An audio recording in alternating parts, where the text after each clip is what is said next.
Hello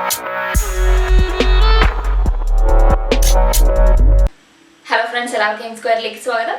അപ്പോൾ നമ്മളിന്ന് A to Z സീരീസിലെ പെർസെൻറ്റേജ് എന്ന ടോപ്പിക്കാണല്ലോ നോക്കിക്കൊണ്ടിരുന്നത്. ഇന്നും പെർസെൻറ്റേജ് എന്ന ടോപ്പിക് തന്നെയാണ്, പക്ഷേ അതിൽ മാർക്സ് ബേസ്ഡ് ആയിട്ടുള്ള പെർസെൻറ്റേജ് പ്രോബ്ലംസ് ഇല്ലേ, അതാണ് കേട്ടോ നമ്മൾ നോക്കാൻ പോകുന്നത്.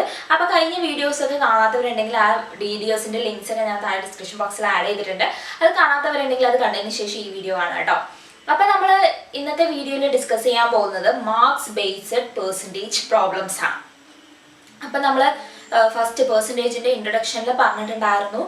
പെർസെൻറ്റേജിൽ തന്നെ കുറേ സെക്ഷൻസ് ഉണ്ട്. ആദ്യം നമ്മൾ പഠിച്ചത് സാലറി ബേസ്ഡ്, പിന്നെ എക്സ്പെൻഡിച്ചർ ബേസ്ഡ്, പിന്നെ നമ്മൾ മൂന്നാമതായിട്ട് പഠിക്കാൻ പോകുന്നത് മാർക്സ് ബേസ്ഡ് ആയിട്ടുള്ള ക്വസ്റ്റ്യൻസ് ആണ്. അപ്പോൾ നമുക്ക് ടോപ്പിക്കിലേക്ക് കിടക്കാം. അതായത് നമ്മൾ മാർക്സ് ബേസ്ഡ് ക്വസ്റ്റ്യൻസ് എന്ന് പറയുമ്പോൾ കുറേ ടൈപ്പ്, അതിൽ തന്നെ കുറേ ടൈപ്സ് ഉണ്ട്. പക്ഷേ മാർക്സ് ബേസ്ഡ് ക്വസ്റ്റ്യനിൽ നമ്മൾ ആകെ രണ്ട് കൺസെപ്റ്റ് നമ്മൾ ഓർത്തിരിക്കുക. ഒന്നാമത്തേന്ന് പറയുന്നത് നമ്മുടെ ടോട്ടൽ മാർക്ക് ഉണ്ടല്ലോ. അപ്പോൾ മാർക്ക് ബേസ്ഡ് ക്വസ്റ്റ്യൻ എന്ന് പറഞ്ഞാൽ നിങ്ങൾക്ക് മനസ്സിലാവുമല്ലോ, ഒരു എക്സാമിനേഷൻ മാർക്സ് ഇത്ര കിട്ടി, ഇത്ര മാർക്ക്, ഇത്ര പെർസെൻറ്റേജ് മാർക്ക് വേണം പാസ്സാവാൻ, അങ്ങനെ വരുന്ന ക്വസ്റ്റ്യൻസ് ഇല്ല, അങ്ങനത്തെ ടേംസ് വരുന്ന ക്വസ്റ്റ്യൻ, അതാണ് mark based percentage problem. Marks based പ്രോബ്ലത്തിൽ ആദ്യത്തെ കൺസെപ്റ്റ് എന്ന് പറയുന്നത് 100% എന്ന് പറയുന്നതാണ് നമ്മുടെ ടോട്ടൽ മാർക്ക് എന്ന് പറയുന്നത്. മനസ്സിലായോ? അപ്പം എന്താ 100%? ടോട്ടൽ മാർക്ക് എന്താ? 100%. ടോട്ടൽ മാർക്ക് എന്ന് പറയാം, മാക്സിമം മാർക്ക് എന്ന് പറയാം. പിന്നെ അടുത്തത് പാസ് മാർക്ക് എന്ന് പറയുന്ന കൺസെപ്റ്റ്. അപ്പം ടോട്ടൽ മാർക്ക് എന്ന് പറയുന്നത് ഏത് സ്റ്റുഡൻ്റ് എഴുതിയാലും ടോട്ടൽ മാർക്ക് എന്ന് പറയുന്നത് ആ ഒരു എക്സാമിൽ 100% തന്നെയായിരിക്കും, അത് മാറില്ലല്ലോ. അപ്പം ടോട്ടൽ മാർക്ക് എന്ന് പറയുന്നത് 100% ആണ്. പിന്നെ അതുപോലെ തന്നെ പാസ് മാർക്ക് എന്ന് പറയുന്ന ഒരു കൺസെപ്റ്റ് കൂടിയുണ്ട്, പാസ് മാർക്ക്. അപ്പോൾ പാസ് മാർക്കും ഈ ടോട്ടൽ മാർക്ക് എന്ന് പറയുന്നത് എല്ലാ സ്റ്റുഡൻസിനും സെയിം തന്നെയാണ്. ചിലപ്പോൾ 1-2 സ്റ്റുഡൻസ് വെച്ചിട്ട് നമുക്ക് ക്വസ്റ്റ്യൻസ് വരാം. അതായത് A എന്ന ആൾക്ക് ഇത്ര മാർക്ക് കിട്ടി, B എന്ന ആൾക്ക് ഇത്ര മാർക്ക് കിട്ടി, ഇത്ര മാർക്കിന് ഫെയിലായി, അങ്ങനെ വരുന്ന ക്വസ്റ്റ്യൻസിൽ കമ്പയർ ചെയ്യുന്ന ഒരു സ്റ്റുഡൻറ്റിന് വേറൊരു സ്റ്റുഡൻറ്റിലേക്ക് കമ്പയർ ചെയ്യുന്ന ക്വസ്റ്റ്യൻസ്, അങ്ങനത്തെ ക്വസ്റ്റ്യനിലൊക്കെ നമുക്ക് പാസ് മാർക്കൊക്കെ കൂടുതലായിട്ട് ചോദിച്ചു കണ്ടിട്ടുണ്ട്. അതായത് പാസ് മാർക്ക് എന്ന് പറയുന്നത് എല്ലാ എക്സാമിനും ഒരു എക്സാമിലെ എല്ലാ സ്റ്റുഡൻസിനും സെയിം ആയിരിക്കും. അതേപോലെ തന്നെ ടോട്ടൽ മാർക്ക് എന്ന് പറയുന്നത് എല്ലാ സ്റ്റുഡൻസിനും സെയിം ആയിരിക്കും. ഇത് രണ്ടെണ്ണം ആലോചിച്ചിരുന്നാൽ മതി. ടോട്ടൽ മാർക്ക് 100% എന്നാണ് നമ്മൾ എടുക്കുന്നത്. അപ്പോൾ നമുക്ക് ആദ്യത്തെ ക്വസ്റ്റ്യൻ നോക്കാം. ഒരു സിമ്പിൾ ആയിട്ടുള്ള ക്വസ്റ്റ്യൻ ആണ് കേട്ടോ. നമ്മൾ സിമ്പിൾ എന്ന് തുടങ്ങാം. എന്താ ക്വസ്റ്റ്യൻ വായിക്കുകയാണ്. A student has to obtain 33% of marks to pass. അപ്പോൾ പാസ് മാർക്ക് എന്താ? 33%. അപ്പോൾ 33% വേണം പാസ്സാവാൻ. He got 125 marks and failed by 40 marks. പക്ഷെ കുട്ടിക്ക് എത്ര കിട്ടിയുള്ളൂ? 125 മാർക്കേ കിട്ടിയുള്ളൂ. 40 മാർക്കിന് തോറ്റു. ഇന്ന് 40 മാർക്കിന് തോറ്റു പറഞ്ഞാൽ 40 മാർക്ക് കൂടി കിട്ടിയാലേ ജയിക്കുള്ളൂ എന്നല്ല അർത്ഥം. Okay, the maximum marks is, അങ്ങനെയാണെങ്കിൽ മാക്സിമം മാർക്ക് എത്രയാണ്? നമ്മൾ മാക്സിമം മാർക്ക് എത്ര? 100% എത്താം. അതാണ് നമ്മുടെ ക്വസ്റ്റ്യൻ. സോ 33% വേണം പാസ് മാർക്ക്. അപ്പോൾ പാസ് മാർക്ക് എന്ന് പറയുന്നത് 33% ആണ്.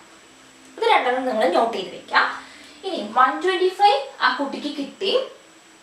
എത്ര കിട്ടണം പാസ്സാവാൻ? ഒരു 40 മാർക്കിലാണ് ഫെയിൽ ആയത്. അപ്പൊ 40 മാർക്ക് കിട്ടിയാൽ പാസ്സാവും. ഓക്കെ, 40 കൈവിട്ടു അല്ലേ? അപ്പൊ ഈ പാസ് മാർക്ക് എത്രയാ? 33%. സോ 33% ആണ് ഈ 165. എങ്കിൽ 100% എത്ര? ഇതിലെ നമ്മുടെ ക്വസ്റ്റ്യൻ, നമ്മുടെ പെർസെൻറ്റേജത്തെ ഫോർമുല 165/33 × 100. 11 നമുക്ക് വെട്ടിച്ചെറുതാക്കുകയാണെങ്കിൽ വരും 5 വരും 500. അപ്പൊ മാക്സിമം മാർക്ക് എത്രയാ? 500.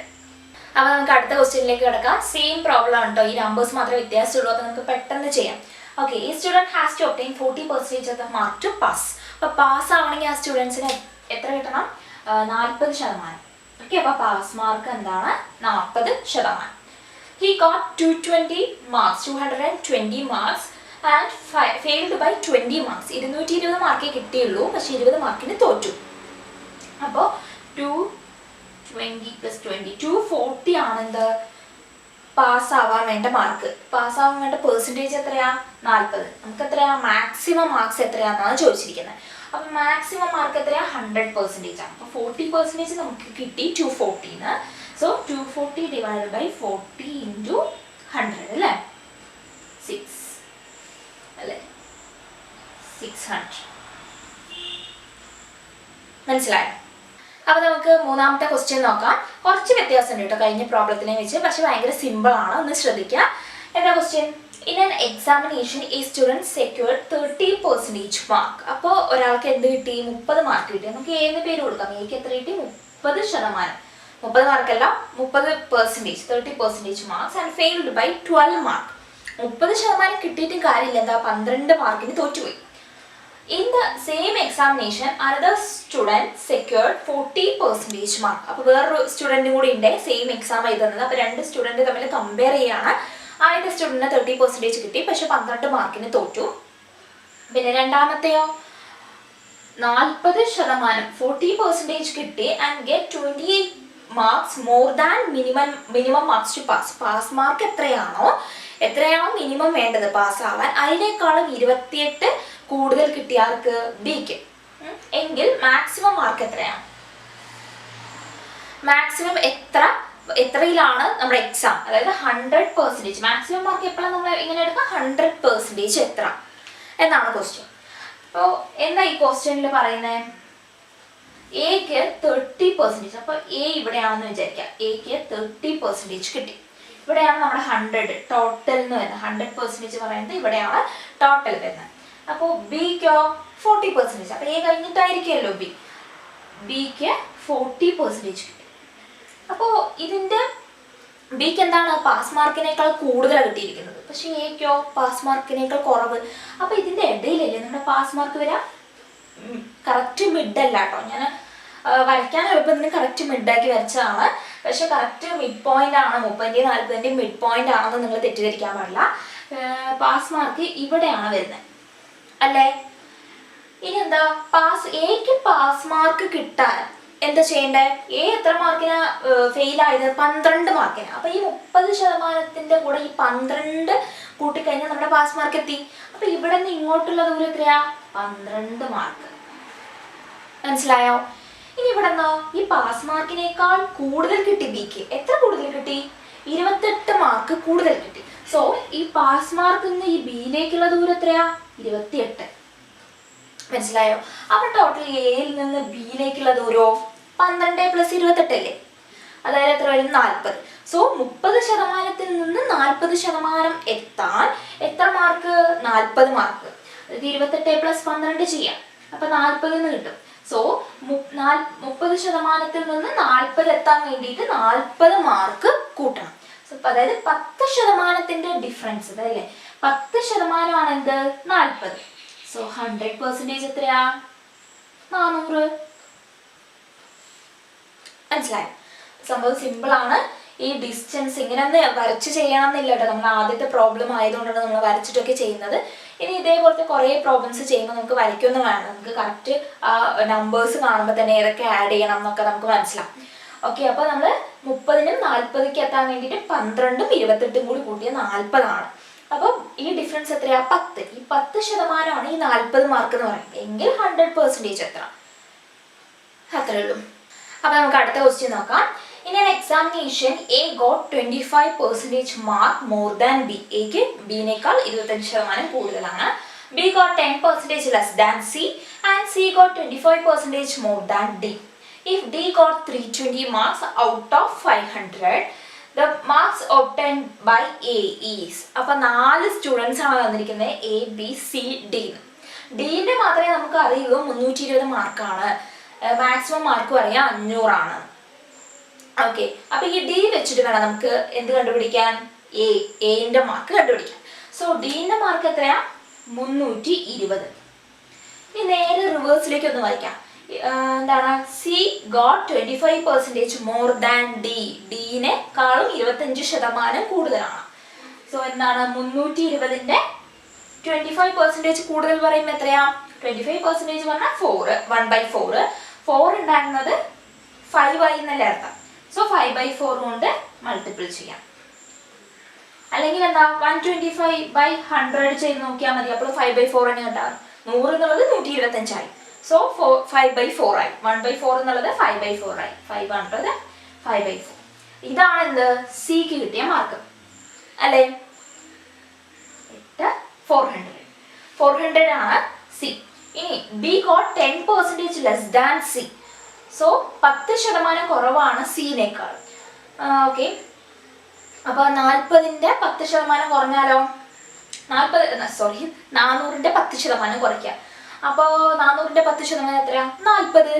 അപ്പോൾ ബിക്ക് എത്ര കിട്ടിയത്? 400ന് 40 കുറച്ചത് 360. And A got 25% marks more than B. So വീണ്ടും എക്ക് എന്താണ്? 360ന്റെ 5/4 എത്ര വരും? 9 അല്ലേ? 450. മനസ്സിലായോ?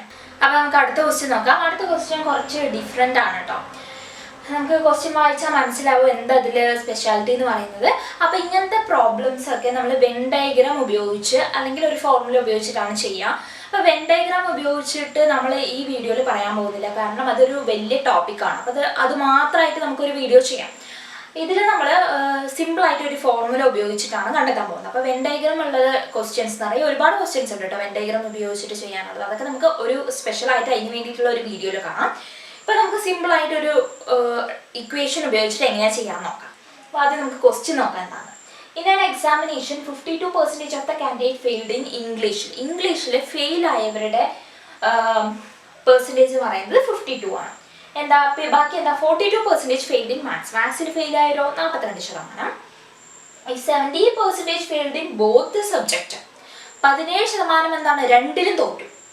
മനസ്സിലായി? അപ്പോൾ ഈ 52 എന്ന് പറയുന്നുണ്ടല്ലോ, 52-ൽ എന്താണ്? ഇംഗ്ലീഷിൽ തോറ്റവരാണല്ലേ. അപ്പോൾ ഇംഗ്ലീഷിൽ തോറ്റവർ ചിലപ്പോൾ മാത്സിൽ ജയിച്ചിട്ടുണ്ടാവും. പക്ഷെ ആൾക്കാർ എന്താണ്? ഈ 52-ൽ പെടും. ഇംഗ്ലീഷിൽ തോറ്റോ 52-ൽ പെടും. മാത്സിൽ ജയിച്ചാലും തോറ്റാലും ഇംഗ്ലീഷിൽ തോറ്റിക്കഴിഞ്ഞാൽ 52% പെടും. അതേപോലെ തന്നെ മാത്സിൽ തോറ്റവരോ 42%. അവർ ചിലപ്പോൾ ഇംഗ്ലീഷിൽ പാസ്സായിരിക്കാം. അങ്ങനെ ഉണ്ടല്ലോ. ഇനി രണ്ടിലും ഫെയിലായവർ 17%. Both the subject, then the percentage of candidates who passed in both the subject. അപ്പോൾ രണ്ടിലും പാസ്സായവർ എന്താണെന്നാണ് ചോദിച്ചിരിക്കുന്നത്. മനസ്സിലായോ? അപ്പോൾ രണ്ടിലും ഫെയിൽ ആയവർ തന്നിട്ട് രണ്ടിലും പാസ്സായവരെ എത്രയാണെന്നാണ് ചോദിച്ചിരിക്കുന്നത്. അപ്പോൾ നമ്മൾ ഫെയിൽ പ്ലസ് പാസ്, അതായത് ഫെയിൽ ആയവരുടെ എണ്ണവും പാസ്സായവരുടെ എണ്ണവും രണ്ടിൻ്റെയും കൂടി സം എന്ന് പറയുന്നത് 100% ആണ്. ഇത് ആലോചിച്ച് വെക്കാം. രണ്ടിൻ്റെയും കൂടി ഇങ്ങനെ 100% ആണ്. അത് മാത്രം ആലോചിച്ച് വെക്കുക. ഇനി നമ്മൾ ഇംഗ്ലീഷിൽ 52% തോറ്റു. ഇംഗ്ലീഷിൽ 52%, മാത്സിൽ 42%, ബോത്ത് ദ സബ്ജക്റ്റ് 17%. നമുക്കൊരു ഫോർമുല നമ്മൾ +1-ലൊക്കെ മാത്സ് പഠിച്ചിട്ടുള്ളവരാണെങ്കിൽ പഠിച്ചിട്ടുണ്ടാവും. N of A union B എന്ന് പറയുന്നത് എന്താ? N of A plus N of B minus N of A intersection B എന്നൊക്കെ ഈ ഫോർമുലയാണ് കേട്ടോ ഉപയോഗിക്കുന്നത്. യൂണിയനും ഇന്റർസെക്ഷനും ഒന്നും ഇവിടെ നമുക്ക് പഠിക്കാനില്ല. അതായത് യൂണിയന് പകരം അതേ മീനിങ് വരുന്നത് തന്നെയാണ് കേട്ടോ. യൂണിയൻ എന്ന് പറഞ്ഞാൽ എന്താ? ഏതെങ്കിലും ഒന്നിൽ പെട്ടാലും ഈ യൂണിയനിൽ പെടും. അതായത് എയിൽ പാസ്സായവർ, ഈ എയിൽ ഫെയിലായവരോ ബിയിൽ ഫെയിലായവരോ അല്ലെങ്കിൽ രണ്ടിലും ഫെയിലായവർ, അതാണ് എ യൂണിയൻ ബി എന്ന് പറയുന്നത്. സോ രണ്ടിലും ഏതെങ്കിലും ഒന്നിൽ ഫെയിലായാൽ പോലും എയിൽ വരും, എ യൂണിയൻ ബിയിൽ വരും. എയിൽ ഫെയിലായവരായിരിക്കാം, അല്ലെങ്കിൽ ബിയിൽ ഫെയിലായവരായിരിക്കാം, അല്ലെങ്കിൽ എന്താണ്? രണ്ടിലും ഫെയിലായവരായിരിക്കാം. അങ്ങനത്തെ ആളുകളാണ് യൂണിയനിൽ വരാം. എൻ ഓഫ് എന്ന് പറഞ്ഞാൽ എയിൽ മാത്രം ഫെയിലായവർ, എയിൽ മാത്രം എന്നല്ല, എയിൽ ഫെയിലായവർ 52 എന്ന് എടുക്കാം അല്ലെ. എ എന്ന് പറയുന്നത് ഇവിടെ ഇംഗ്ലീഷ്, ബി എന്ന് പറയുന്നത് മാത്സ് ആയിട്ട് എടുക്കാം 52%, പ്ലസ് ബി എന്ന് പറയുന്നതോ മാത്സ് എന്ന് പറയുന്നതോ 42%. 42 ഇനി രണ്ടിലും ഫെയിലായവരാണ് എ ഇന്റർസെക്ഷൻ ബി. ഏതെങ്കിലും ഒന്നിൽ ഫെയിലായവരല്ല, രണ്ടിലും ഫെയിലായവർ. ബോത്ത് എന്ന് പറയുന്ന കേസ് എത്ര? 70. അതാണ് എന്ത്? ഏതെങ്കിലും ഒന്നിൽ ഫെയിലായാൽ പോലും എ യൂണിയൻ ബിയിൽ വരും പറഞ്ഞു. അപ്പോൾ ഇത് കൂട്ടിയാൽ എന്താ കിട്ടാം? 90 അല്ല സോറി 90, 94 മൈനസ് 17 വരും അല്ലേ. സോ 77 പറയുന്നത് എ യൂണിയൻ ബി ആണ്. അതായത് ഇതിലോ അതിലോ ഫെയിലായവർ. മനസ്സിലായി? ഏതെങ്കിലും ഒന്നിൽ ഫെയിലായവരാണത് 77. അപ്പൊ രണ്ടിലും പാസ്സായവരോ ഇതിന്റെ ഓപ്പോസിറ്റ് ആയിരിക്കില്ലേ? മൊത്തത്തിൽ 100 ആണ്, ഫെയിലായവർ 77 ആണ്. അപ്പൊ 100 മൈനസ് 77 ആയിരിക്കുമല്ലോ പാസ്സായവർ. സോ രണ്ടിലും പാസ്സായവര് passed in both 100 minus 77 എത്ര വരും? 23% ആണ് രണ്ടിലും പാസ്സായത്. അപ്പോൾ നമുക്ക് അടുത്ത ക്വസ്റ്റ്യനിലേക്ക് കിടക്കാം. നമ്മൾ കഴിഞ്ഞ പ്രാവശ്യം നോക്കിയ അതേ ക്വസ്റ്റ്യൻ അല്ല, അതേപോലത്തെ ഒരു ക്വസ്റ്റ്യൻ ആണ്. നമുക്ക് വെൻ ഡയഗ്രാം ഉപയോഗിച്ചും ഈ ക്വസ്റ്റ്യൻ ചെയ്യാം. അപ്പോൾ നമ്മൾ ഈ സെക്ഷനിൽ വെൻ ഡയഗ്രാം ഉപയോഗിക്കില്ല എന്ന് നമ്മൾ ഓൾറെഡി പറഞ്ഞു കഴിഞ്ഞു. നമുക്ക് ഇക്വേഷൻ ഉപയോഗിച്ചിട്ട് എങ്ങനെ ചെയ്യാൻ നോക്കാം. In an examination, 70% of the candidate passed in English. ഇംഗ്ലീഷിൽ പാസ്സായവർ എത്രയാണ്? ഇവിടെ പാസ്ഡ് ആണ് ഞാൻ എഴുതുന്നത്. ഇംഗ്ലീഷിൽ 70%. 80% പാസ്ഡ് ഇൻ മാത്സ്. മാത്സിൽ പാസ്സായവരോ 80%. 10% ഫെയിൽഡ് ഇൻ ബോത്ത്. ഫെയിൽ ആയവരും രണ്ടിലും തോറ്റവരാണ് എത്ര? 10%. If 144 candidate passed in both. ബോത്തിൽ ഇയും എമ്മും ബോത്തിൽ വരുന്നത് 144. The total number of candidates are. അപ്പോൾ നമ്മൾ total number, total mark, total candidates ഒക്കെ എങ്ങനെയാണ്? 100% ആണ് അല്ലേ? അതായത് പാസ്സായവരും ഫെയിലായവരും ടോട്ടൽ ആ എക്സാമിനേഷൻ എഴുതിയവർ അങ്ങനെയല്ലേ പറയാം. അത് 100% ആണ്. നമ്മൾ കഴിഞ്ഞ പ്രോബ്ലത്തിൽ ഇത് തന്നെയാണ് നോക്കിയത്. 100% ആണ്. അപ്പോൾ നമ്മൾ ഇതിൽ നിന്ന് എന്ത് കിട്ടും?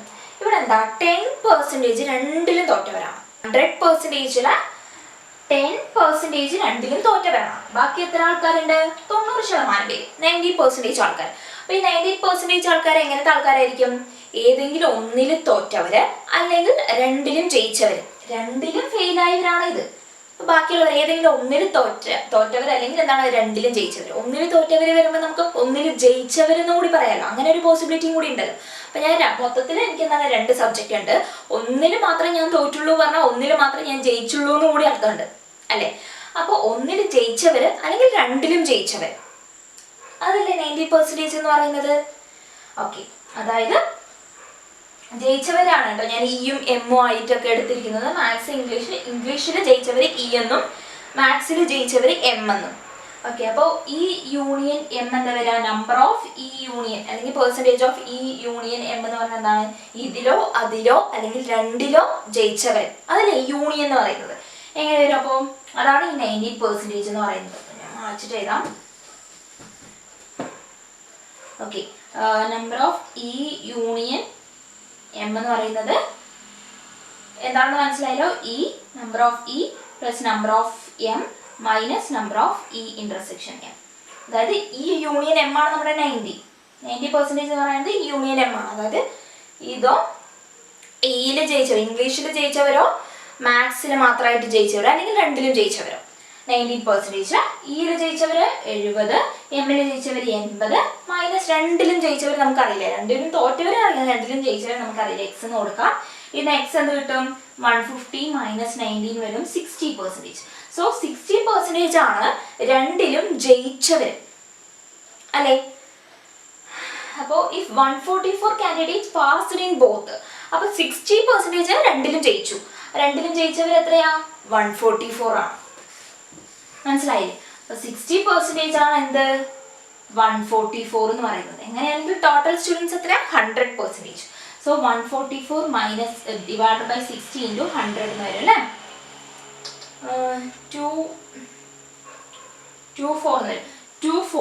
240 ആണ് എന്ത് മൊത്തത്തിലുള്ള സ്റ്റുഡൻസ് 100% എന്ന് പറയുന്നത്. മനസ്സിലായോ? അപ്പോൾ മാർക്സ് ബേസ്ഡ് ആയിട്ടുള്ള ക്വസ്റ്റ്യൻസ് നമ്മൾ നോക്കിയല്ലോ. അപ്പോൾ ഇത് കൂടാതെ കുറേ വെറൈറ്റി ഓഫ് പ്രോബ്ലംസ് ഉണ്ട്. അതൊക്കെ നമുക്ക് ഇനി വരുന്ന വീഡിയോസിലായിട്ട് നമുക്ക് നോക്കാം. അപ്പോൾ ഇതുവരെ എന്തെങ്കിലും ഡൗട്ട് ഉണ്ടെങ്കിൽ താഴെ കമൻറ്റ് ബോക്സിൽ അറിയിക്കുക. Thank you for watching this video.